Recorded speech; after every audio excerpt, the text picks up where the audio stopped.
Thousands of people crowded the American Dream Mall in East Rutherford for a restaurant opening. YouTube star MrBeast, whose real name is Jimmy Donaldson, has more than 100 million subscribers. And now he's got a burger joint, his first brick-and-mortar restaurant. Until now, the burgers were made in ghost kitchens and could only be ordered on delivery services. So some fans traveled from far away for the big grand opening. I am absolutely stunned by the amount of people that have traveled here from cross-country, out of the country, and some have never even tried one of these burgers.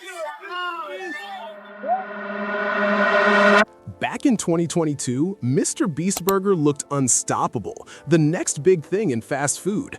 Over 2,000 locations around the world, raking in hundreds of millions in revenue.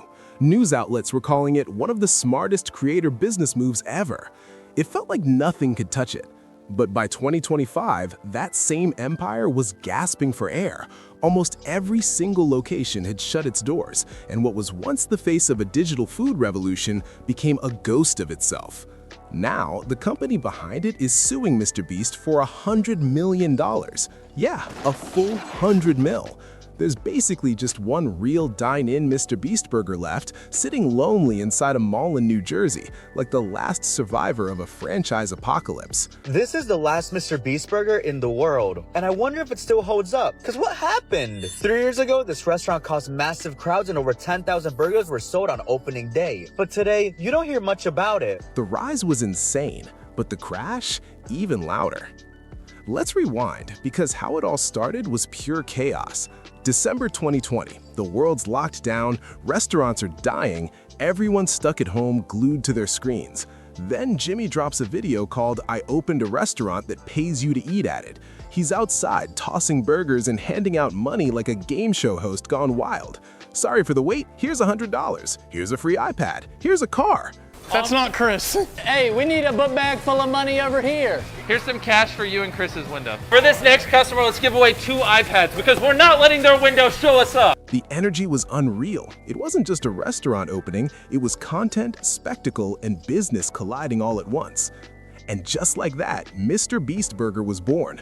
300 plus locations across the US on day one.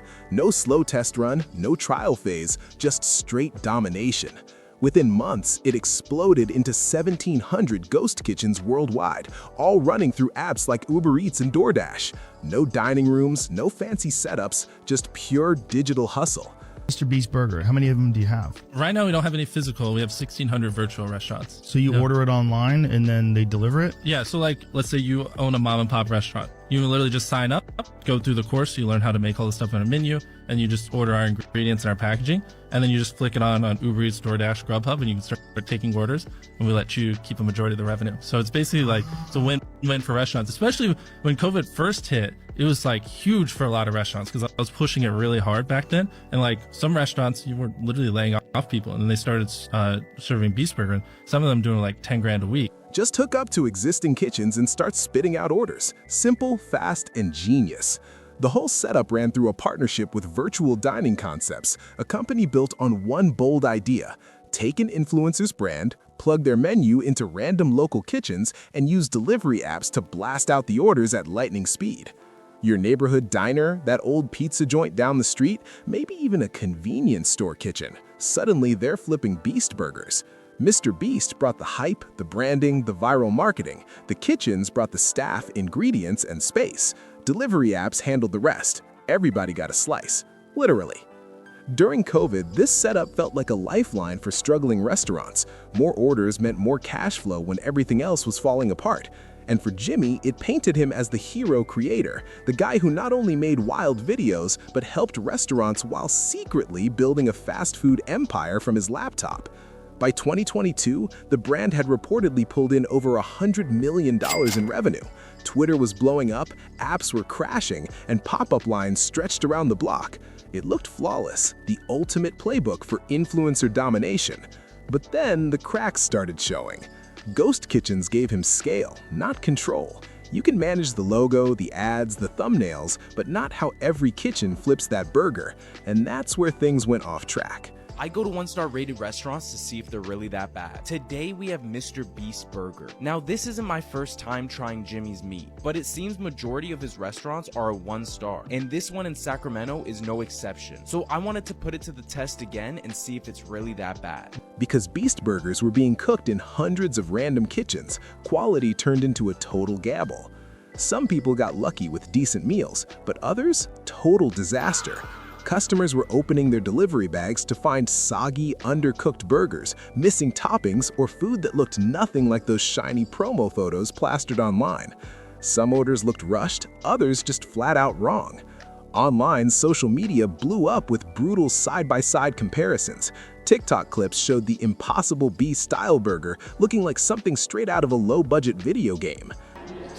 I ordered a MrBeast Burger for the Super Bowl, and those fries were honestly too seasoned. And I love seasoned fries. Like, it was kind of gross.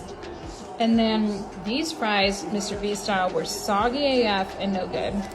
And I don't know, just overall, something tasted off.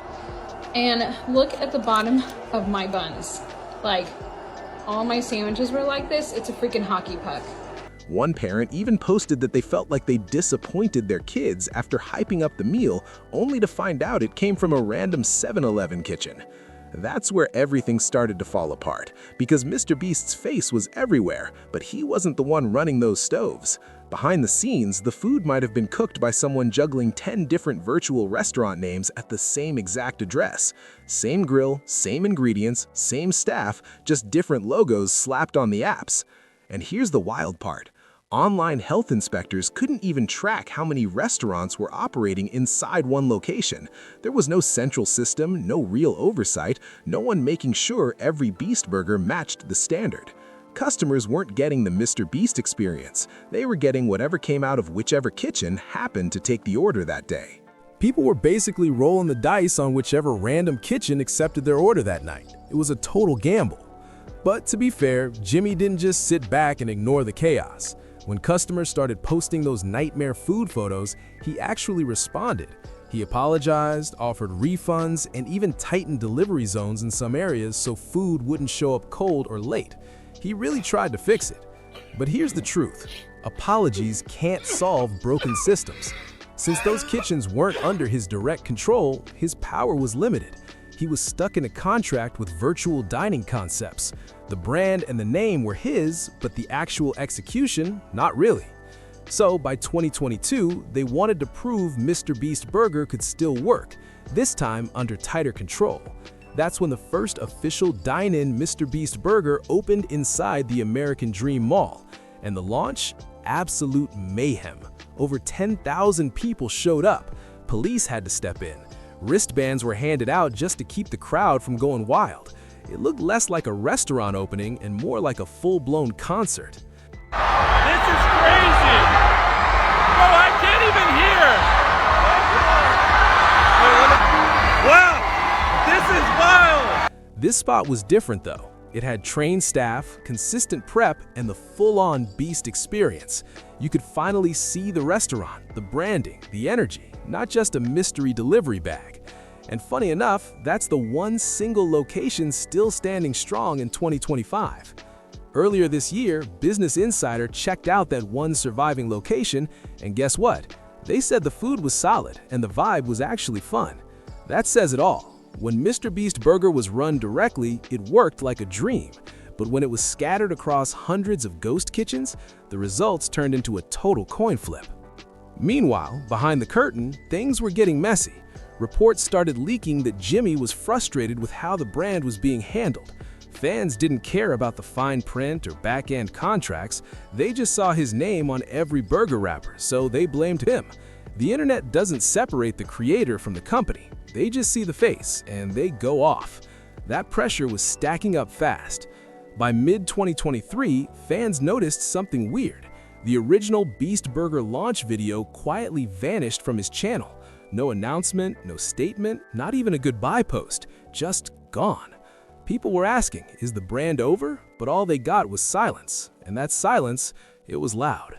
MrBeast Burgers has officially come to an end. While this might be a disappointment to most, MrBeast does have his reasonings behind it. So this all started when one user on Twitter by the name of B-Man tweeted after they noticed that I opened a restaurant that pays you to eat it video was deleted in late May, and that the MrBeast Burger account on Twitter hadn't tweeted in a while. They also noticed it went really quiet after the Feastables was announced. So Jimmy responded to this user and said, yeah, the problem with Beast Burger is I can't guarantee the quality of the order. When working with other restaurants, it's impossible to control it, sadly. And TBH, I enjoy Feastables 100 times more. Making snacks is awesome and something I'm way more passionate about. So since these tweets, it seems that the original video that was taken down has actually been made public again, and Jimmy has pinned a comment saying to buy Feastables. So in my opinion, Jimmy does raise a valid point here around closing the business because of the quality of MrBeast Burgers, but he's also taken the perfect opportunity to bring more attention to Feastables. So some smart marketing there, if you ask me. So while MrBeast Burgers closes its doors, I'm keen to see where Feastables goes and also what he's going to be cooking up next. It felt eerie.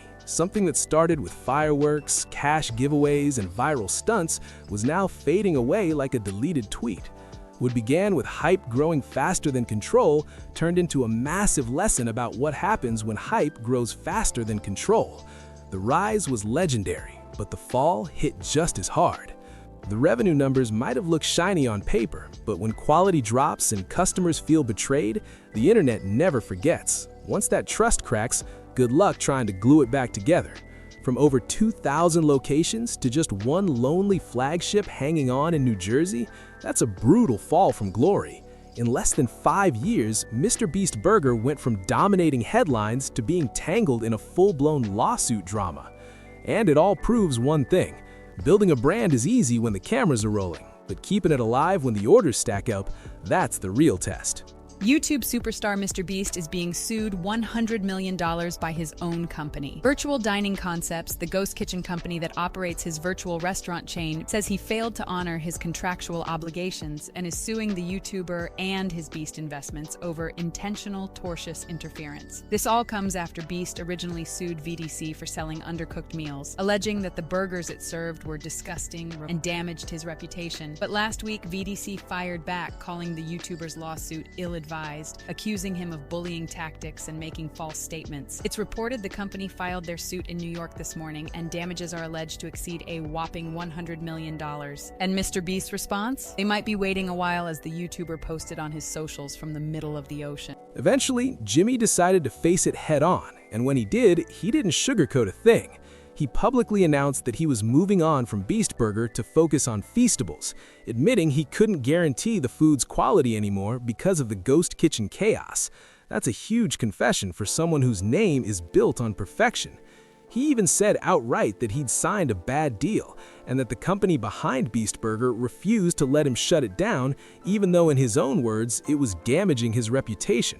Imagine that. A guy known for massive, polished projects now seeing his name trend because of cold fries and undercooked patties. And then, poof, those tweets vanished, deleted without a trace, which of course only made fans dig deeper. By July, Jimmy stopped talking and started taking action. He filed a federal lawsuit against Virtual Dining Concepts, accusing them of serving inedible food, ignoring quality issues, and chasing expansion instead of fixing the mess. The drama went from digital to legal and fast. Jimmy claimed the company cared more about signing new kitchens than actually protecting the MrBeast Burger name. On top of that, he alleged they even trademarked parts of the brand and tried to box him out financially from something built entirely around his identity. From his side, it was like saying, I gave you my face, my name, my audience, and now my brand's getting roasted online because of bad food. That's no small thing when your whole career runs on trust and big showmanship. And here's the real kicker. Most customers don't even know what a ghost kitchen is. They're not digging through contracts or corporate filings. They just open Uber Eats, see MrBeast Burger, hit order, and that's it. So when that burger shows up cold, sloppy, or half-wrapped, they don't blame some mystery kitchen. They blame MrBeast, period. From a moral standpoint, you can totally see why he felt trapped. Even if he wasn't the one flipping those patties, his name was still printed right there on the box. But then came the twist nobody saw coming. Just 1 week after he filed his lawsuit, Virtual Dining Concepts fired back with a $100 million countersuit. Yeah, they hit him right back in court. They accused him of defaming their company with his public complaints and claimed the bad reviews were just a tiny fraction of total orders. According to them, it wasn't the food that tanked the business, it was his tweets. They argued his posts blew the backlash out of proportion and wrecked their reputation way more than the cold burgers ever did. And get this, they even suggested he was trying to force his way out of the contract just so he could grab more ownership and control. The drama went from messy to explosive.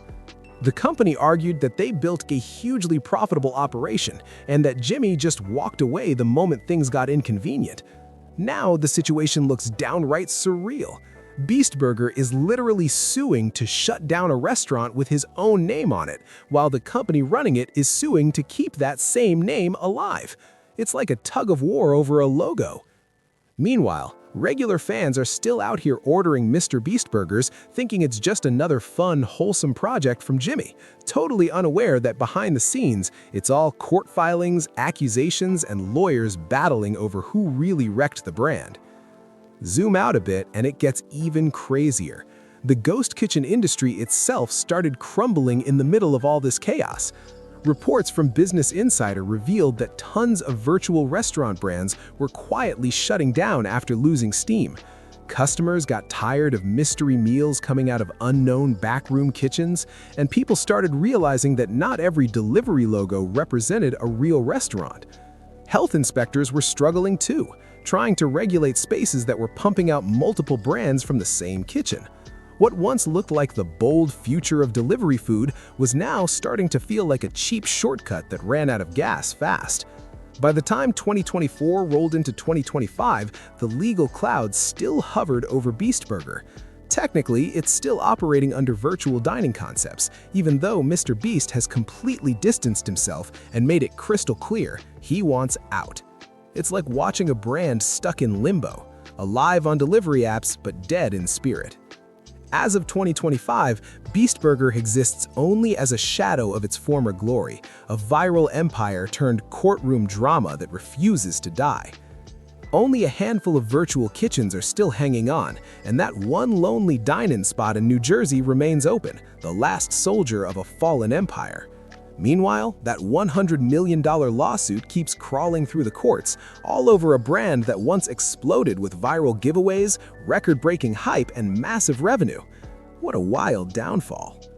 When you really step back, this whole saga feels like a hard lesson in scale versus control. Growing fast looks flashy, thousands of locations sound powerful, but if you can't keep the quality tight and protect the trust that built your name, that growth can turn on you in an instant. The Beast Burger story went from groundbreaking experiment to cautionary tale faster than anyone could have imagined. A digital empire born from a viral dream, undone by chaos in the kitchen. So what do you think? Was it a total crash and burn or just a partnership that went completely sideways? Did you ever get the chance to try Beast Burger yourself? And how did it turn out for you? Drop your thoughts in the comments below, hit like, subscribe, and share if you enjoyed this breakdown, because this story, it's one for the internet history books.